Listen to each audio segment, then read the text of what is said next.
Vuelve una nueva edición de Biblioteca de Escritores en la que precisamente pues dos escritores nos van a hablar de sus lecturas, de cómo se relacionan con los libros y desde luego con sus bibliotecas. Además, coordinado por Jesús Marchamalo. Jesús, muy buenos días, ¿qué tal?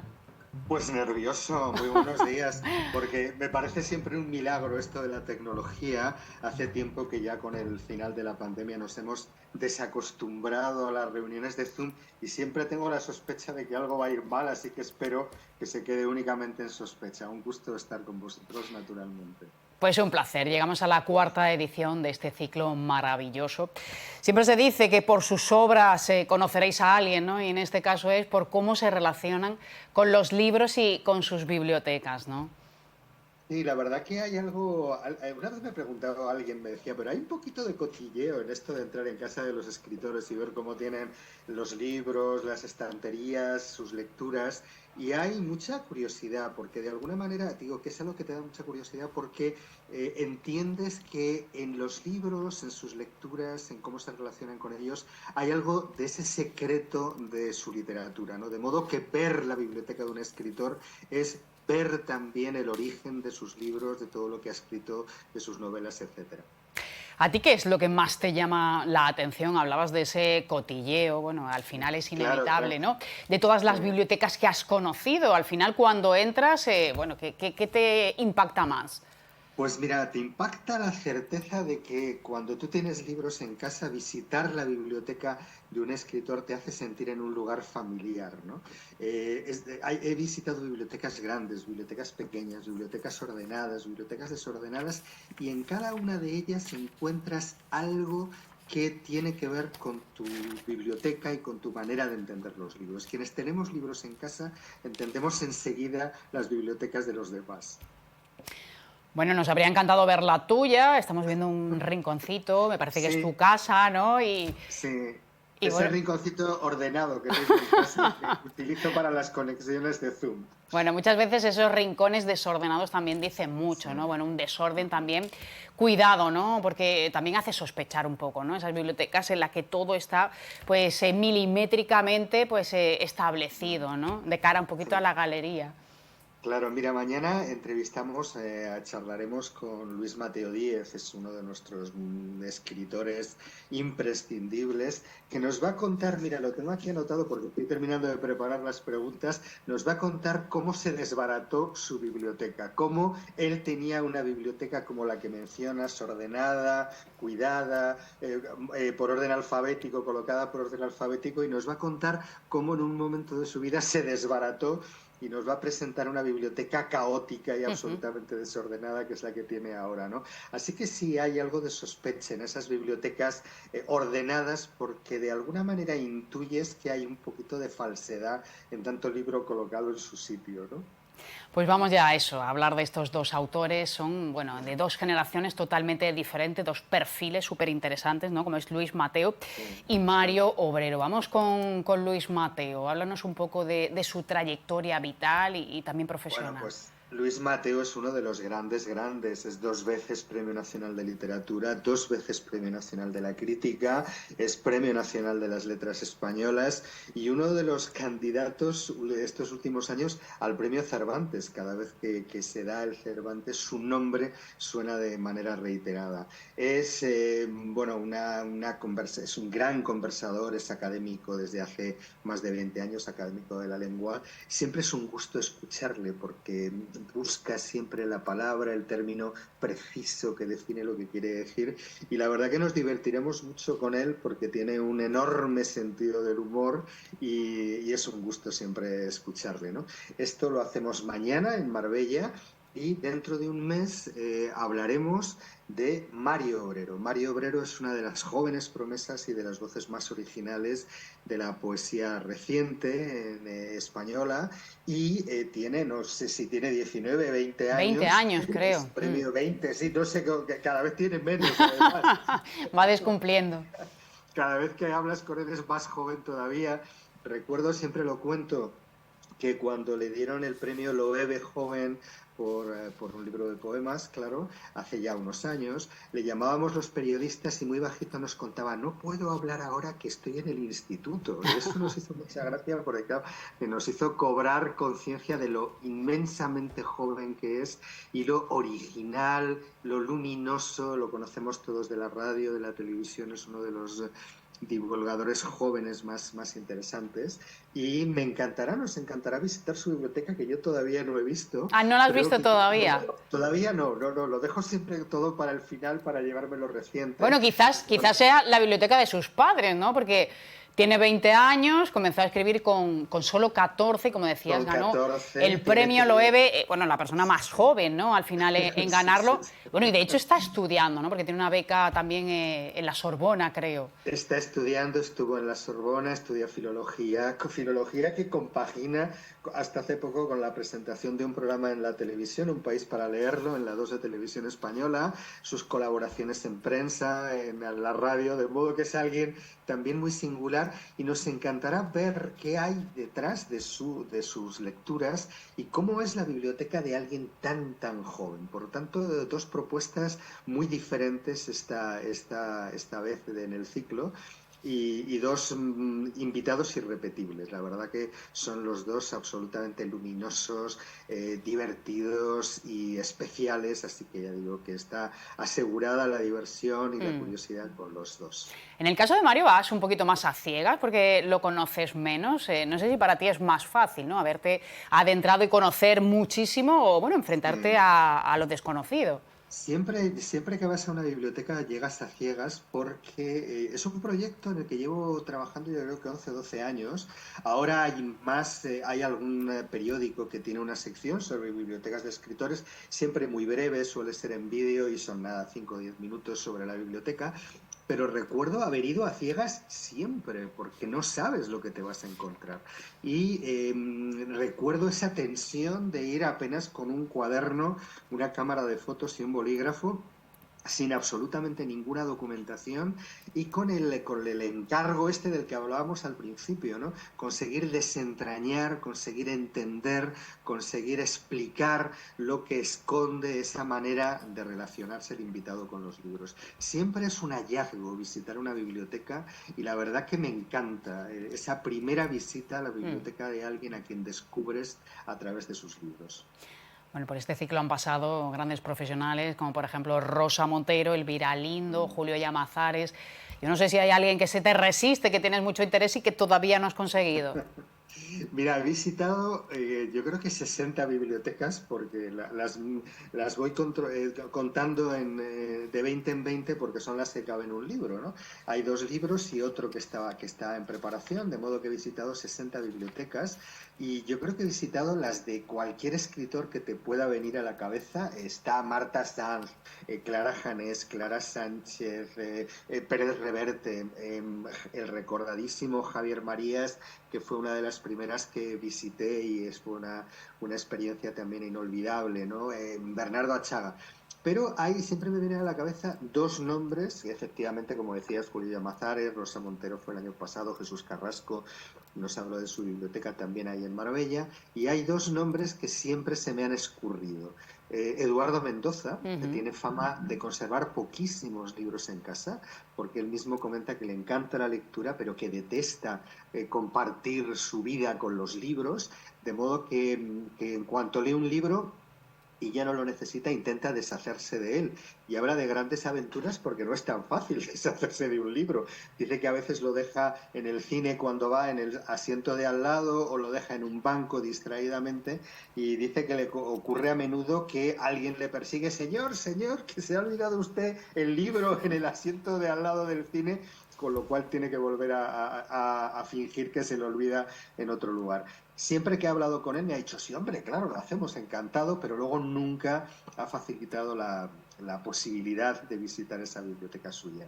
Y Javier Cercas, para otro ciclo, me confirmó que vendría encantado y de repente pocos días más tarde me llamó diciendo que se había dado cuenta de lo desnudo que te quedas enseñando tu biblioteca, tus libros, ¿no?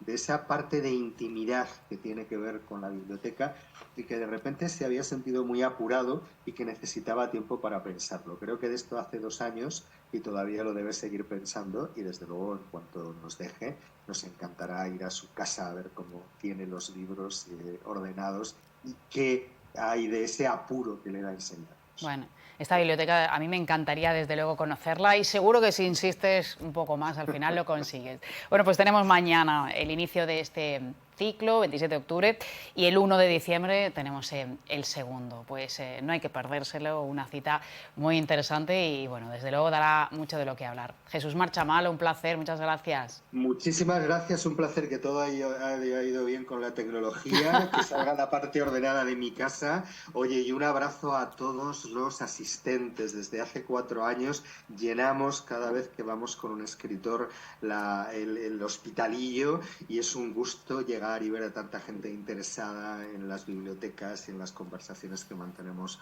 con los escritores. Así que será un placer ese reencuentro mañana y un gusto naturalmente estar allí. Pues muchas gracias y allí Gracias. estaremos nosotros también para contarlos. Buen día. Un abrazo, buen día, chao. Buen día. Bueno, pues de un ciclo de literatura vamos a otro que también acaba de comenzar, como es La palabra contada. Aquí, bueno, distintos profesionales han recitado pues textos de otros artistas.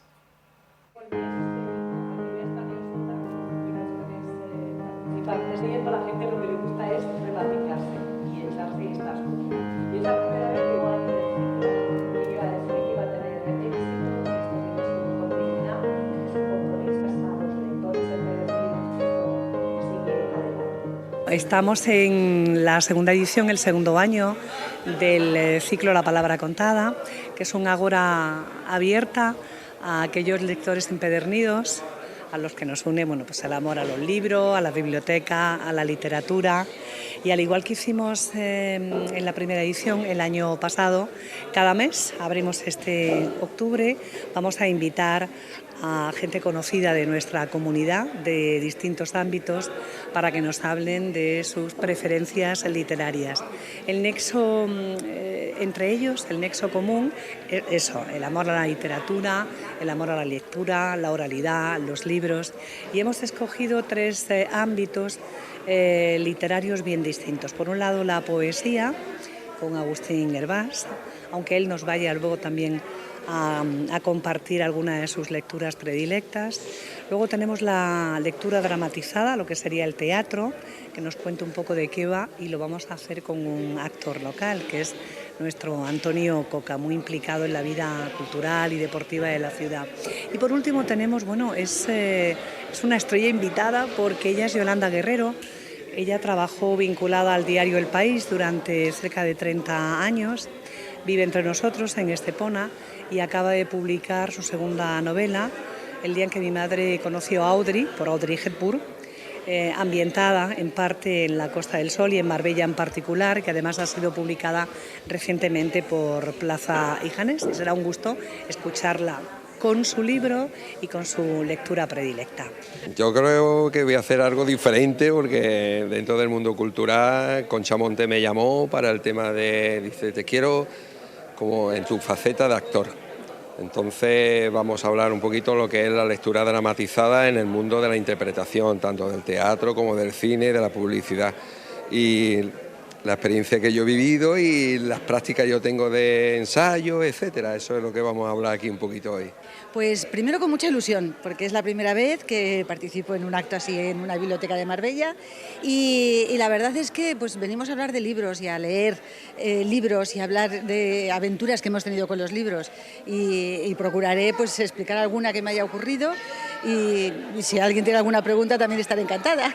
No tengo ni idea porque la que me ha comandado venir es Concha Monte, entonces Concha Monte yo siempre me supedito a lo que Concha Monte me pregunte, entonces que me pregunta A, yo responderé B, entre otras cosas, ¿no?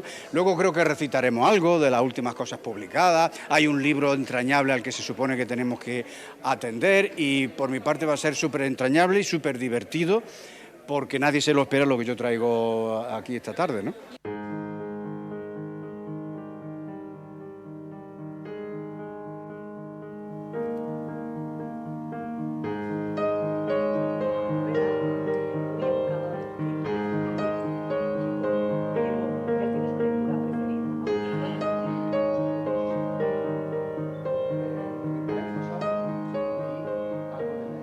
traigo un par de libros, me dijo Concha, el último libro que hayas leído o que te guste más. He traído un par de libros de uno de mis compañeros ponentes, Agustín Herba, y otro de mi amiga la escritora Irene Abecia.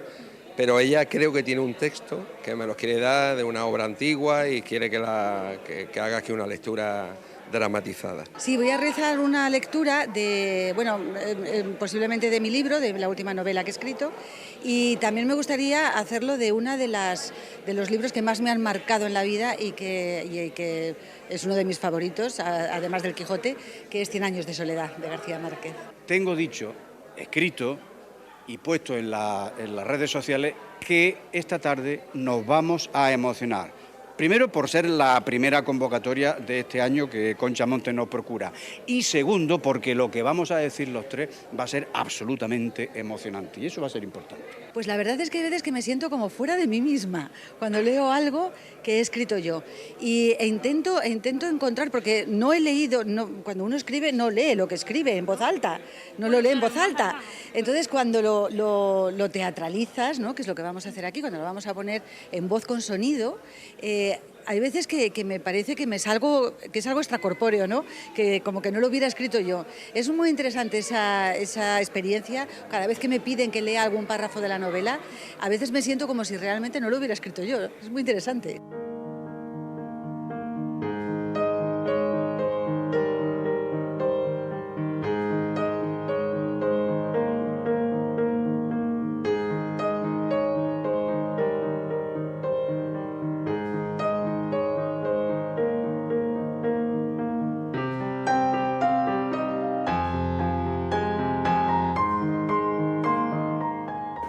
Me ha dicho Concha que la sorpresa no la desvele, pero que lea algo del último poemario publicado de Las noches en la Polaca. Eso sí lo puedo decir. Sí, mira, eso sí os puedo leer un poquito para que os emocionéis también. 12ª noche. El libro se llama Las noches en la Polaca. Es el último poemario que he presentado, que además se presentó en la Polaca, aquí en Marbella. Y esto pues va por noches, ¿no?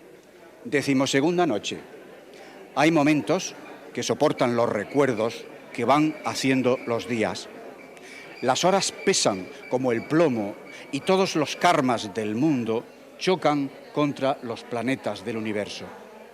En los segundos que preceden a los minutos, las noticias se convierten en discursos.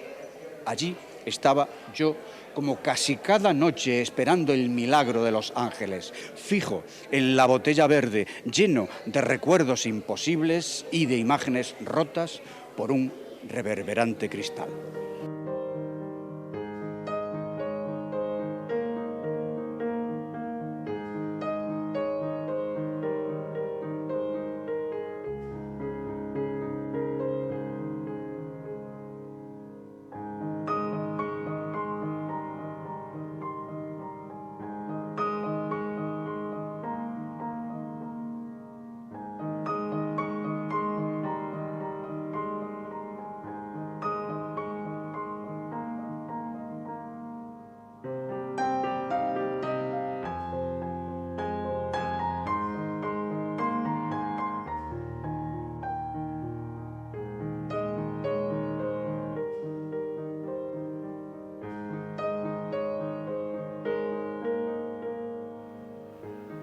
Pues otro ciclo de la Delegación de Cultura relacionado con las letras a tener en cuenta. Nos marchamos a publicidad, una pausa breve y seguimos con mucho más. Hasta ahora.